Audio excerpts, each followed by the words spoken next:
বিরিয়ানি পছন্দ করে না এমন মানুষ কিন্তু খুব কমই আছে, তাই না? তো আমি আজকে ছোট্ট একটা ভিডিও শেয়ার করব তোমাদের সাথে, সেটা হলো বিরিয়ানি রান্না। বিরিয়ানি রান্না করার জন্য এখানে আমি মাংসটাকে একবারে ধুয়ে পরিষ্কার করে আমি এখানে প্রেশার কুকারে নিয়ে নিয়েছি, যেহেতু আমি প্রেশার কুকারে রান্না করব।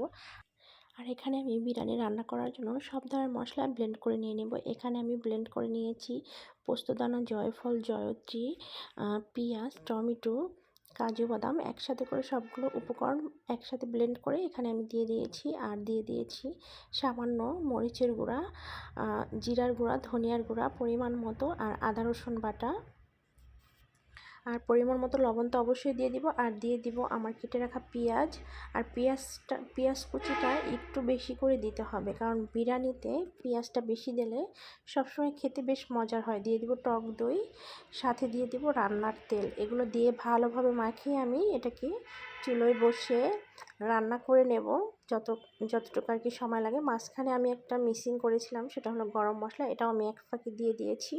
তো আমার রান্না হয়ে গেল বিরিয়ানির মাংসটা। আর আমি আলাদাভাবে সিদ্ধ করে নিয়েছি পোলাওর চাল। আমি সবসময় এটাকে আলাদাভাবে সিদ্ধ করে নেই, আর এটাকে আমি 80% সিদ্ধ করে নেই চালটা, আর মাংসটা আলাদাভাবে রান্না করি। এভাবে করে রান্না করলে বিরিয়ানিটা খুব সুন্দরভাবে হয়, একদম ঝরঝরা হয়। একটু উল্টাপাল্টা হয় না, বেশিও সিদ্ধ হয়ে যায় না, কমও সিদ্ধ হয়ে যায় না। এভাবে করে রান্না করবেন, দেখবেন বিরিয়ানিটা অনেক সুন্দর হবে, অনেক বেশি ঝরঝরা হবে, খেতেও বেশ মজার হবে।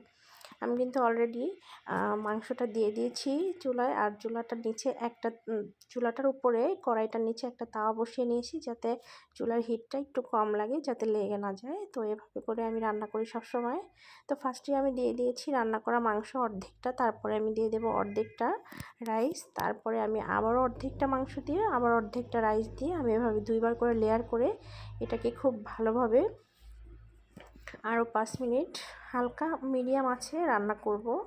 তো এখানে আমি আরেকটা জিনিস ব্যবহার করব, সেটা হলো কেওড়া জল। যখন আমার এই লেয়ারটা হয়ে যাবে একদম উপরে আমি 2-3 ফোঁটা কেওড়া জল দিয়ে দেব। এটাতে বিরিয়ানির টেস্টটা অনেক বেশি বাড়িয়ে দেয় হলো এই কেওড়া জলটা। মনে হয় একদম আমরা বাইরে কোনো রেস্টুরেন্টে খাচ্ছি বা এরকম একটা ফ্লেভার নিয়ে আসে, খুবই ভালো লাগে।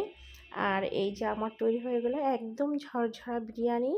আর এটা এত সুন্দর ঝরঝরা হয়েছে কি বলবো। এভাবে করে রান্না করলে আপনাদের বিরিয়ানিও একদম ঝরঝরা হবে, আর খেতে বেশ মজার হবে। আর টেস্ট তো অতুলনীয়, সেটা নাই বলি।